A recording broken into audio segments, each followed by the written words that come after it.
Call the meeting to order. Mr. Gathro, please do the prayer. Let us pray. Dear Heavenly Father, we thank you so much for the opportunity to gather together tonight to serve you, and please grant us wisdom so that decisions that we make before us here tonight are suitable to you. And we thank you for all the many blessings, but most of all, we thank you for the pathway to salvation that you've given us through your Son Jesus. And it's in His name that I pray. Amen. Amen. Thank you. Comments from the public. Do we have anybody here who wishes to speak tonight? All right, hearing none. This time we want to open a public hearing on proposed tax rates of 0.113660 for the regular tax district and 0.045040 for the Palestine Branch Campus Maintenance Tax District as the tax rates to support the fiscal year 2024-2025 budget. Y'all have before you the notice of public hearing. Do we have any discussion on this? Or this was published in the paper, as required by law. Hearing none, do we hear a motion to approve the 0.113660 tax rate for the fiscal year? We need to close both hearings. Oh, good. So your motion to close the public hearing. I'll make the motion. Close it. I'll second it. Second.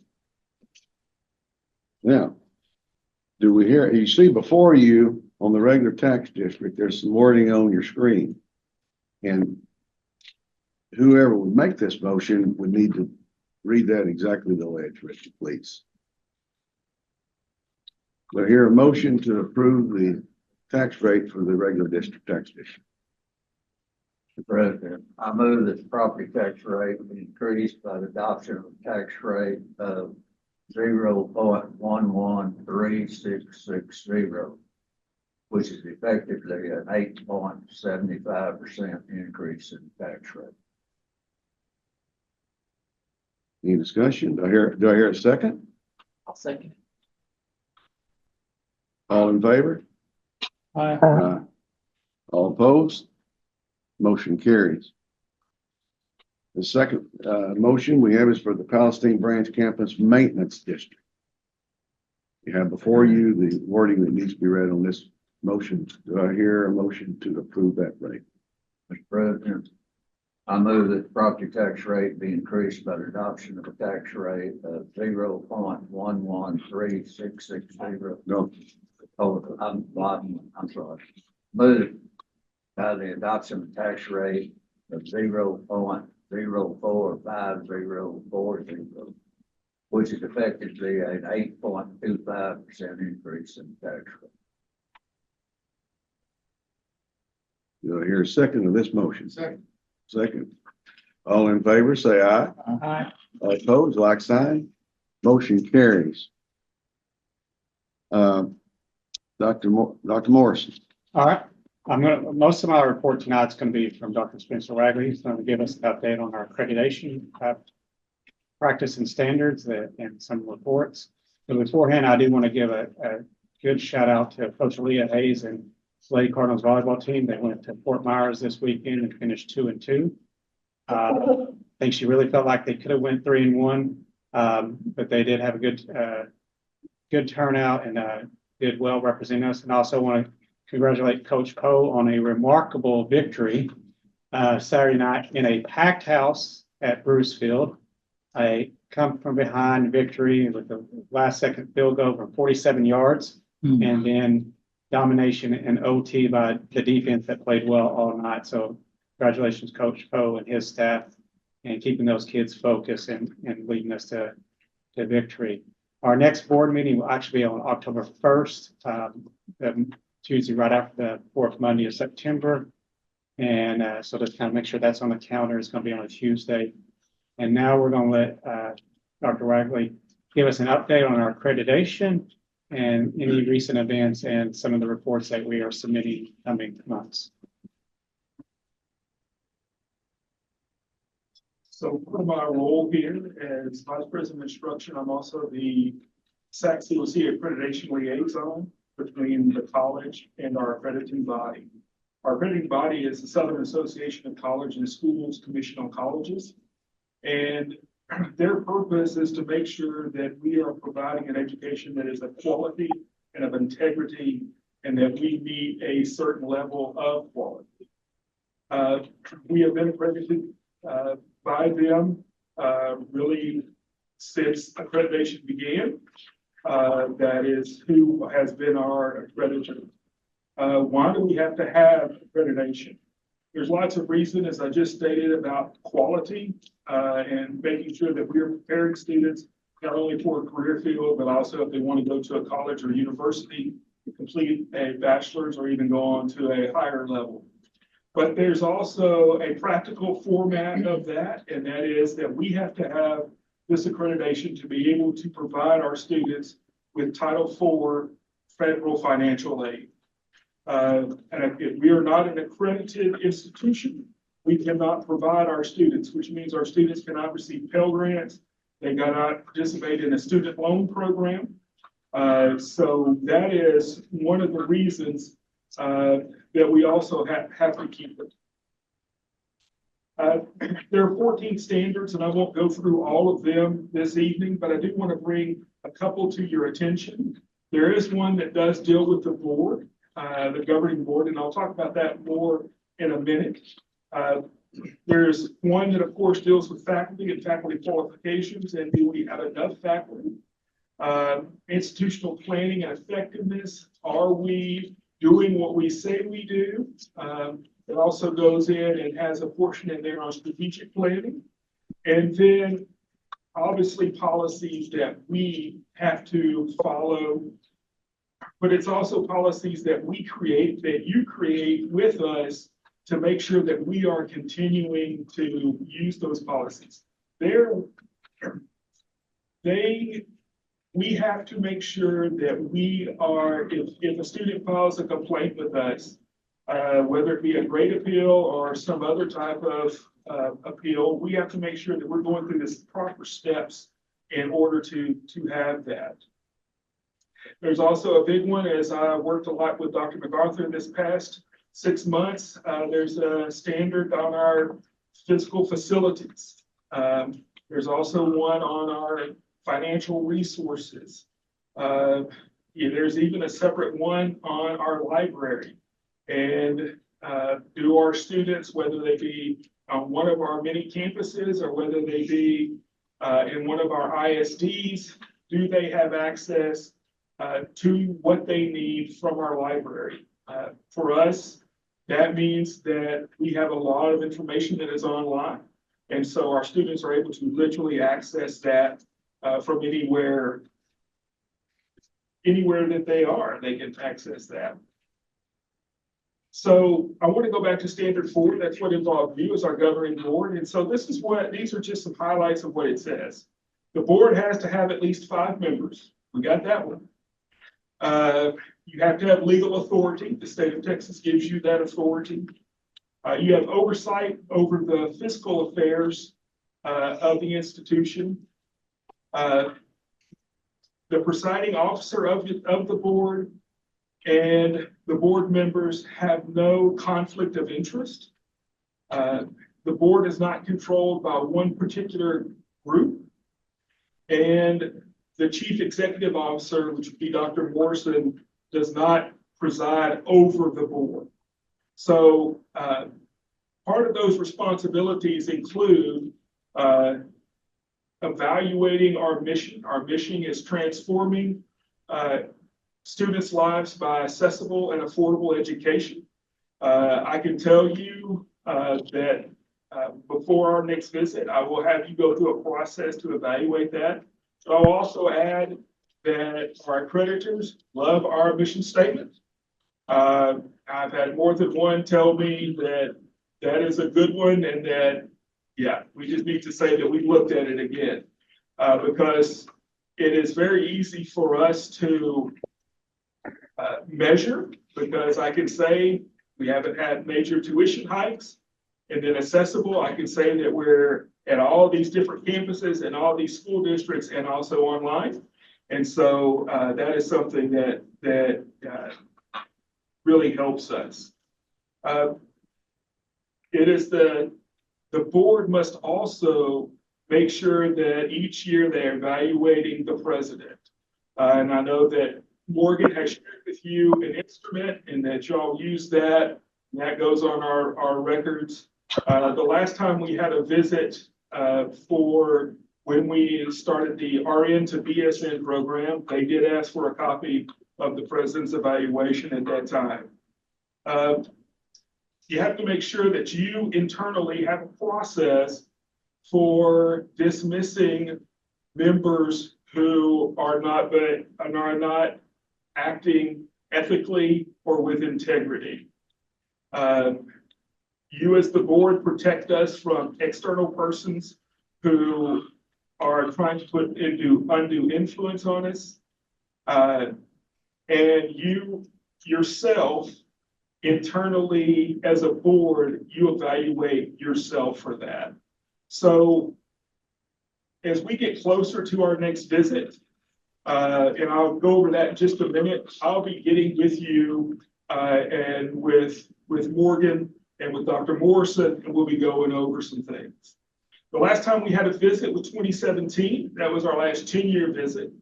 And in spring of 2022, we had a visit that was, as I noted, our RN to BSN that allowed us to have bachelor's programs. In fall 2022, we had a 5th-year report that we also had a visit with, and that one was focused on the ISDs that we had added since our 10-year visit, and they went and visited 7 schools that we have. We also, with our 5th year, we had our quality enhancement plan, which was our learning framework class, and that impact report with our 5th year was accepted. On September 8th, I will upload to the commission's portal our monitoring report. They asked that I report on 3 specific parts that they wanted more information on. One is program faculty overload. Can I prove to them that our faculty have enough time in order to oversee their curriculum? If you look at, especially on our workforce side, I think that I have the evidence to show them that within the majority of our programs, our faculty, we do have a good student to faculty ratio. And I think that is something that I'll be able to prove to them. The other one they wanted more on was physical resources, which is our facilities. I'd like to point out again, Dr. MacArthur's been great since he's come on board, and Tony Buford. They have developed for us a 5-year facilities master plan that outlines everything. It has everything from estimates to timeline, and I really feel good about it. Some of the things that we've been able to accomplish because of you, and some of the things that we've been able to do at Capital Reserve, that really paints a great picture. Previously, there were some of those things that we had not done, and I really couldn't say this is what we're going to do because we didn't have a concrete plan, but now we do, and I feel really good about that. And then the last one that they wanted on was our representation to other agencies. The only other accrediting body we have, well, we have 2, Coordinating Board and ASIN, which is our nursing accreditors. So they just want to make sure that how we are telling ASIN, how we're telling them that we are accredited. And so I have information that I've gathered from Dr. Jason Smith as to how in his reports that he sends to ASIN, how we have identified ourselves in that information. Our next 10-year visit, we are the class of 2027. In December 2024, we will go through reaffirmation orientation in Austin at the annual meeting. We'll take 10 employees, which will include faculty, staff, and administration. 5 of those will participate in the orientation, while 5 others will attend other conference sessions to help us in preparation. The report and our site visit will actually be in 2026. And the question always becomes, how are we going to accomplish this? And I'll tell you, as we always have, with integrity, planning, preparation, and collaboration. That's how we're going to do this, and that's the way we've always done it. We have never tried to hide anything from the commission. We have always been open with everything that we provide for them, and we take this opportunity to grow as an institution. And so this is one of those things where I like the site visit because I think we do a good job. I think that we can show, I like to say it's my opportunity because I'll never get that opportunity again. It's my opportunity to be a TVCC Cardinal cheerleader is when the site visit people come on campus because I love to talk about TVCC and that's that opportunity. Yes, Friday, when was it, Dr. Morrison, that we submitted that? Was it Friday? Friday, we submitted to the state our bachelor's degree in elementary education for their approval. You may have seen us, we went on Facebook Live.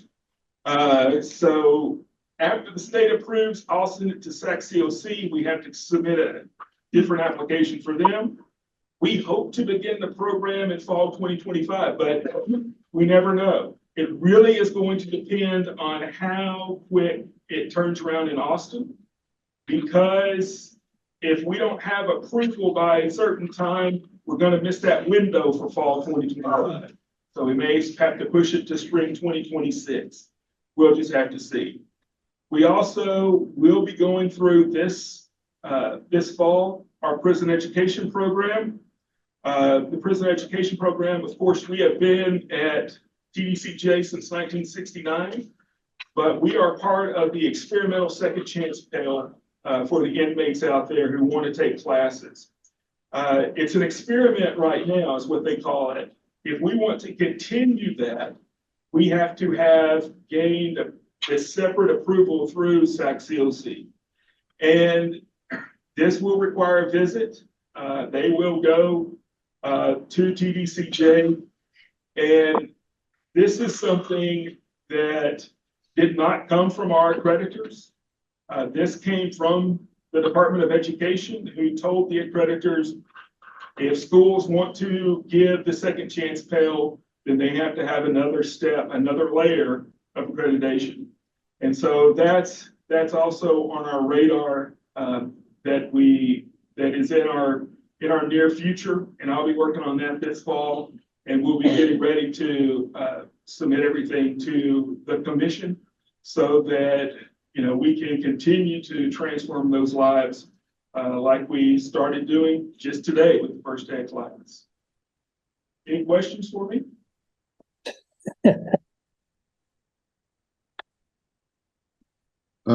Dr. Wagley, thank you very much for the thorough report. Proud of the work you're doing. Thank you.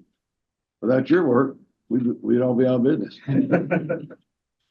Anything else, Dr. Morrison? No, I will say just an update on the MOU with our pre-service training was approved. It was sent to me to be signed. So I've signed it and sent it back. And so it'll now be signed by TDCJ, which will double our pre-service training that we currently do. And when will that start? We are actually be able to enroll the current students in the process, but it starts from the day they sign it forward. But if they're still in the class, we can enroll those students. And I think to date, we've currently trained 753 is what he said last week in pre-service people. So the addition of these additional units will probably double that number next year. Is that number consistent with what we've been doing, or is it more? What we've done this year is slightly more than what years past. They're steadily hiring. Anything else? Yep. Thank you very much. At this point, we'll consider the minutes of the July 29th, 2024 regular meeting and the August 12th, 2024 regular meeting. You were sent in your packet. They're probably on the board here. Two sets of minutes for the times we met since last time we were here. Do I hear a motion to approve both sets of minutes? Seconded by Dr. Eason. All in favor? Aye. All opposed? Same sign. Motion carries. Consider business, financial, investment reports. Mr. Hopkins. Yes, sir. Just a few items I was going to point out. I did send in the packet. For the month of June, we do receive and have received the final payment on our state appropriations for performance funding, and that's why you see a large variance compared to last June at $3.9 million. That's really we did have an increase, but that's a little bit due to timing because normally those payments would have continued through August, but we've received all of those early. You can see tuition fees and bookstore are still down again, mainly due to the FAST program. Property tax is still up, but I will point out in July, we did receive the spring FAST payment, which was $520,000, which brings that up over $1 million for the fall and spring together. And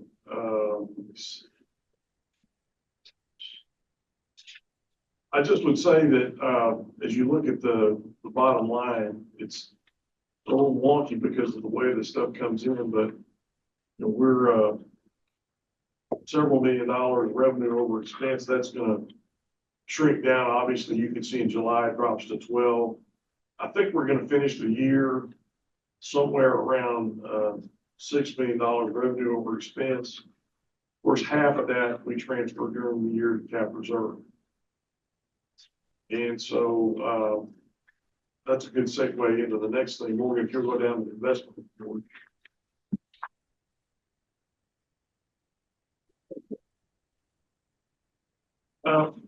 We have, and I'll talk a little bit more about this on the outlook, but we're $34.7 billion in cap reserve. We still have good cash in our money market for the operating reserve.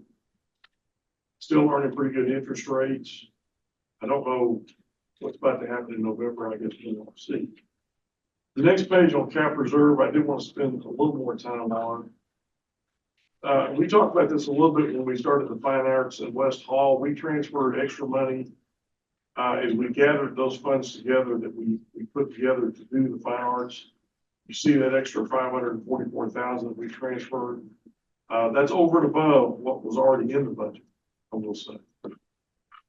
And y'all can see there are many more projects there that we've got going, that we're spending money on. They're all labeled for you. And at the bottom, Jennifer does a good job to kind of tell you kind of what we've done so far. But even with all this, you know, we're still at that $34.7 million in reserve. And we still got a lot of things going, a lot of things to fix and so forth. But I really think we're in pretty good shape there. The last page is we always give you all a chance to read the over 25,000. If anybody has any questions. How much do you estimate we need to spend to complete the Palestine job?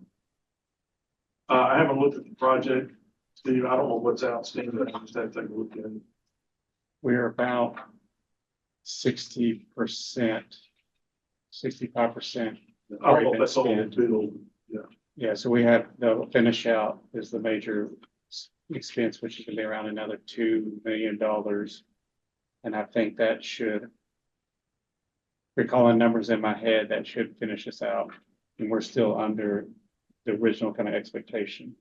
And we're on track to get through by the end of December? Yes. Or by November, by end of November. Good. Yeah, we're on track to be done. I believe the roof is going up this week. Even if it rains? We're dry now, aren't we? Did the roof get on this week? Should be up now. Yeah. So Very good. That's all. There your motion to approve the financial report. So moved. Here a second? Ginger, second it. All in favor, say aye. All opposed, like sign. Motion carries.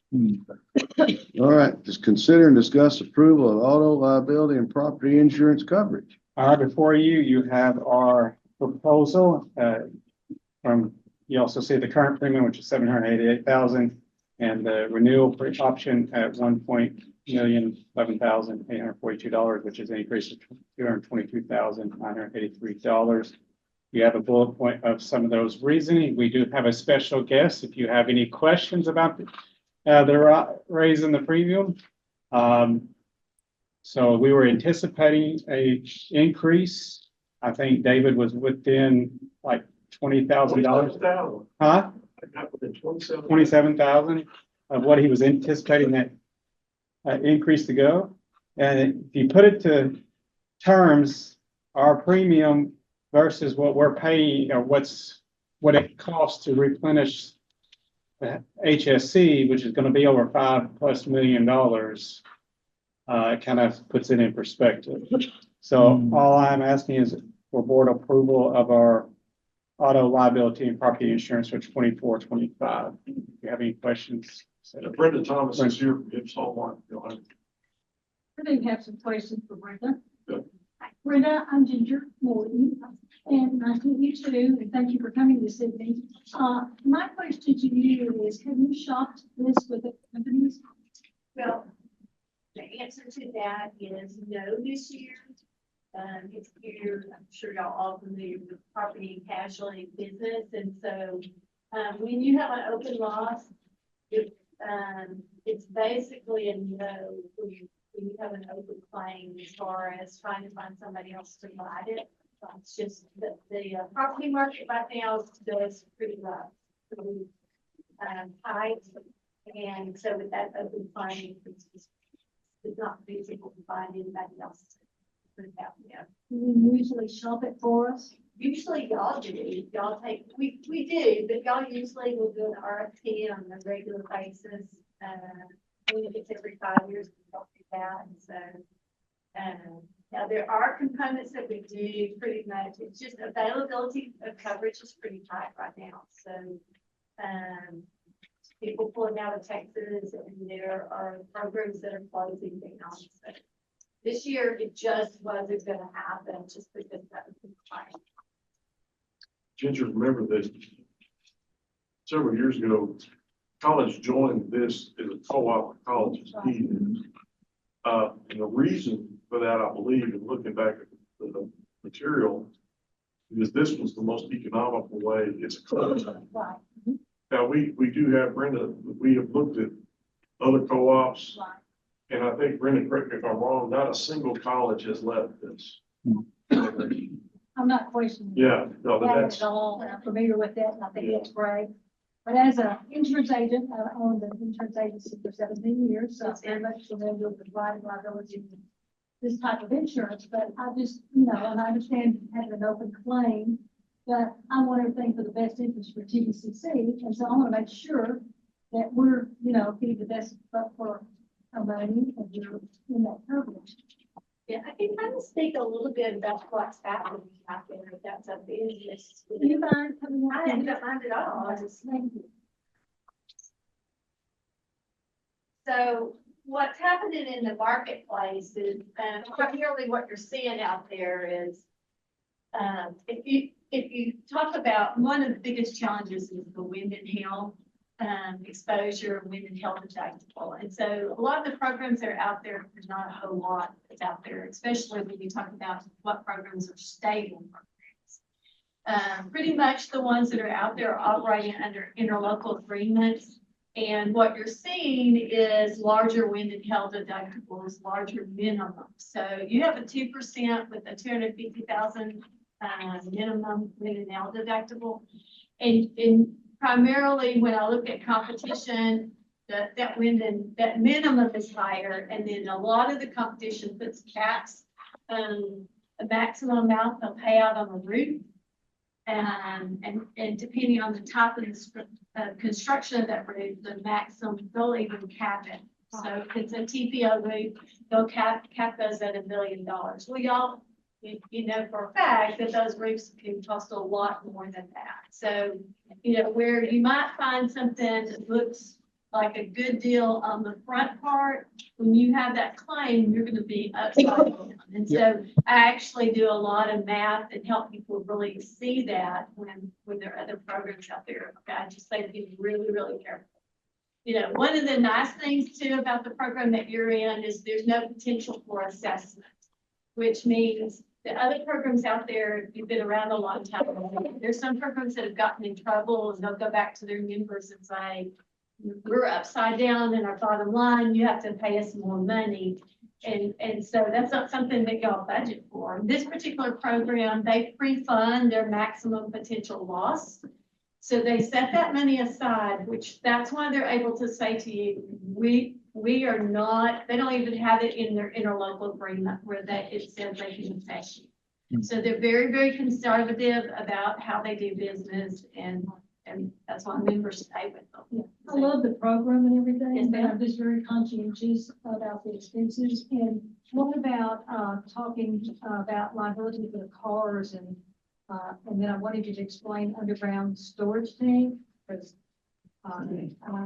Yes, ma'am, you have in the underground storage tank, you have pollution liability coverage for we that. do have coverage for all? Yes, ma'am. Okay. Mhm. Okay. That's what I that. was looking at Yes, that. ma'am. Okay, because I just saw where we needed to find the coverage and sign for that, and I wasn't sure, to make sure we had that. What about on the vehicles? Or do you shop that for us? Well, comes as a package. Package, okay, right. So you have liability and physical damage all built into that, and if you Can you shop it separately? Or you not? The reason why I say no to that is because the physical damage piece of those vehicles is actually built into the property, which is kind of Okay. strange. Usually don't see it like that, but I've never heard of it being done that way. yeah, but normally no. Well, it has to do with the reinsurance that they purchase. So they purchase reinsurance that extends to the buildings and to the physical damage on the autos. So normally when you do, but you know, you can see that is a minimal amount of expense. That's like $16,000 for all your vehicles, which it comes to, let's see if I have that.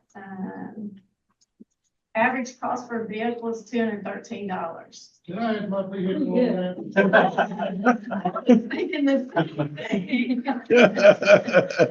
So, I mean, that's just pretty, very, very Can't low. find that anywhere. No. So, Yeah. I will point out, you know, one of the things that you need to notice too, we continue to make an increase in the property values. Based on an appraisal that was done a couple of years ago, we recognized that those building values continue to need to be increased. Plus also the increased cost of construction. So you can see that this year we did another 10% increase in values, trying to get those property values more in line with what it would cost for replacement. So, and then I will say, I haven't asked this question, but I expected it. I will say that David should have his first draft of money coming in tomorrow, should receive $1 million check tomorrow on that claim, with more to come quickly. So, Can you explain the margin clause real quick? again, so your policy language has wording in there that says, first of all, we give the insurance company what's called a statement of values. And it says, for this particular building, here's the amount of coverage we have. And we do it by building. So if y'all remember, I know you will, about 3 years ago, we no longer had the blanket coverage. And so we really had to look at those values and talk about, okay, what do we need to do? So the margin clause actually says, if you have, let's say, $10 million of this building, as far as the amount of insurance, then at the time of loss, they will pay you up to 25% more of that 10 million. So it's pretty much a safety net that's built into it. We don't want to depend on that, but right now, as we're making, you know, gradual steps to increase those property values, It's a very needed clause within the policy. Without that, I think we could have some issues of being underinsured. I did, just so you know, I did kind of do a formula to double check. So based on the appraised values and taking advantage of that 25%, we're in line. If we didn't have that 25%, we would have a problem. But with the margin clause, we're in line. The goal is to eventually get those values up where they need to be. So. Thank you. Does anybody else have any questions? Thanks, Ms. Thomas. Appreciate y'all. At this time, we'll need to consider and discuss the approval of the auto liability and property insurance coverage. Does anyone have any comments? I'll make a motion to accept. All right, motion's been made. Is there a second? Second. Second. All in favor, say aye. Aye. All opposed, like sign. Motion carried. All right. At this time, you have in front of you is governing board member training record. And this is required by the state of Texas. We have to show that the board is all trained up. And as you can see, we have all met our obligations at this time. And we'll need a motion from the board to. Make a comment. The first term dates on here do not appear correct. That's what the THECB has had. I was appointed in 04, and Jerry was here then, Ron Day was here then, so that's my curiosity. I'm not sure. I can look into it. That's just this is what they provided me with, is what they've had on record for, I guess, as long as I know. For the record, you're incorrect. Okay. Yeah. They're incorrect. Well, I will get in touch with Mary Mitchell and see what we can do about that. Well, I'd like to say that we have Ron Day, another trustee here with us with Zoom tonight. Ron, I'm sorry I wasn't overlooking you. That's okay. I appreciate you. Do I have any discussion on this or a motion to approve our governing board member training record? I'll make that motion to approve it. Second. Second, all in favor? Shouldn't we make the correction first? We need to make a note. We'll contact them too. We think there's an error there. Okay. Maybe we can make a motion subject to clarification of the wording on the terms. Probably. That's fine. Okay. So we got a motion on the table to approve subject to correction of the first term. What we think is an error in some of those. We'll contact them all. All in favor of that motion, say aye. Aye. All opposed, motion carries. Let's see here. Consider and discuss personnel matters. No, election of officers. Oh, I'm sorry. I'm sorry. This time we'll have elections of officers. We have positions for the secretary, vice president, and president that we're required to vote on each year. Do we have a motion for the secretary? Mr. President, I move Ron Day for secretary. Had a motion of trustee Stone for Ron Day to be continuing his job as secretary. Do we got a second from trustee Morton? All in favor, say aye. All right. All opposed, motion carries. We need to elect a vice president of the board. Do I hear a motion for that I'd position? like to make a motion that Terry Easton be elected vice president. And a motion by Dr. Reisinger for Terry Easton to be vice president. Do I hear a second? Second. Second. All in favor, say aye. Aye. Opposed, like sign. President. Make a motion Steve Grant. I second. Motion made and seconded. All in favor? Aye. Aye. All opposed? Motion carried. Okay. Now we can go to personnel matters. All right, before you have just an update of personnel updates since the last board meeting: resignation, termination, non-renewal, retirements, new hires, and reclassifications. We're just seeking board approval.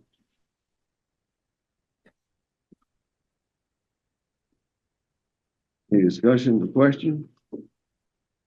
We hear a motion to. Dr. Reisinger made a motion, seconded by Dr. Easton. All in favor? Aye.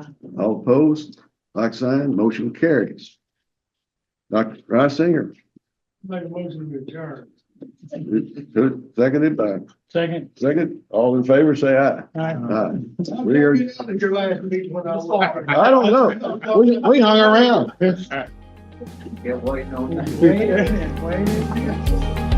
Thank y'all for being here. Thank you.